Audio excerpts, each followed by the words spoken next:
Let's go ahead and rotate around me. I'll stay in place. Everyone else rotate around me like I'm the sun. Just to be silly. But a little like a Pokemon, yes. All right, so the Durchwechseln works very well if someone else is bound strongly against your sword.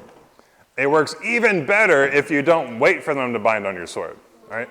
So it visually looks different if Josh is cutting toward me or toward the sword. I can tell he's cutting right at me, oh crap, I need to block that. Or he's cutting toward my sword, oh, I don't need to worry about that. It's not threatening me, right?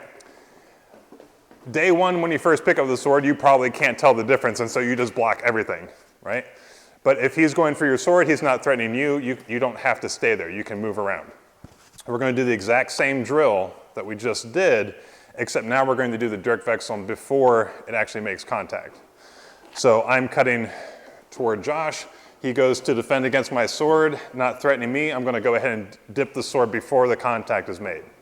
Now, if it does make contact, if I'm just a little too slow and he makes contact, that's fine. I can still do it. But this is really effective if done before contact, because what's he doing? He's fighting defensively.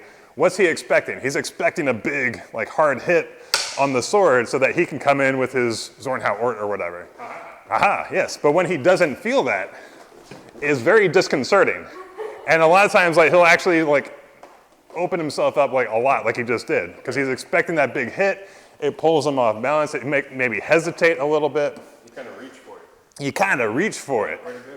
He's looking for a fooling, and he's not getting any. He's not getting any fooling. That's right. So does that make sense? Same drill, but now we add just in the middle of your cut, you're going to be like, ha-ha, and then just come in. Yep? Yep. So any questions on what we've done thus far? On the basic, crash course in Durchwechseln, right?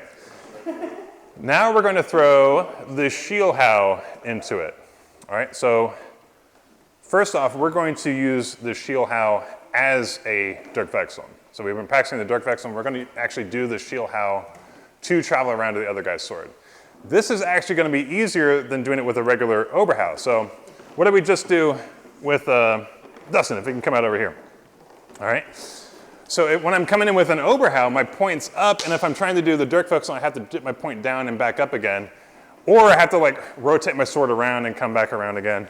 With the Schielhau, I'm cutting down with the short edge, so my point's already down. It's a lot easier to move across to the other side of his sword from this position than it is from this position, right?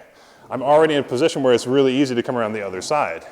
So in this case, I'm going to cut the Schiel, but instead of cutting long and trying to actually hit him with it, right, I'm going to cut a little bit shorter. In that case, he moved himself far enough away that I could do the Durchwechseln right from there. But if I'm trying to set up the Durchwechseln, I would just cut the Schiel a little bit shorter. Not trying to reach all the way out there. I would just cut, out into the middle ground here. And as I cut the Schiel, if he goes to block my sword, I'm already on the other side of him. Everybody see that? So I'm cutting the Schiel, boom.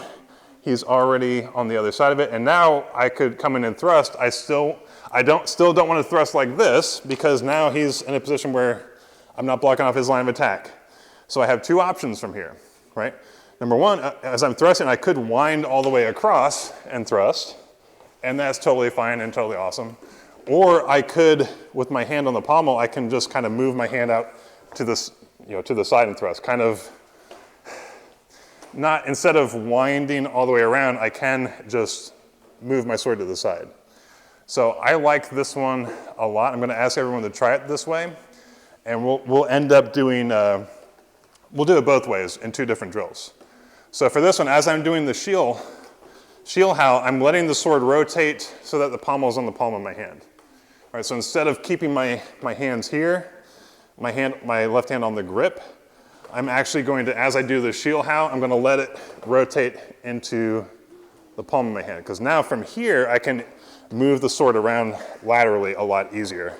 And I can step in and thrust and like close off that line of attack a lot easier.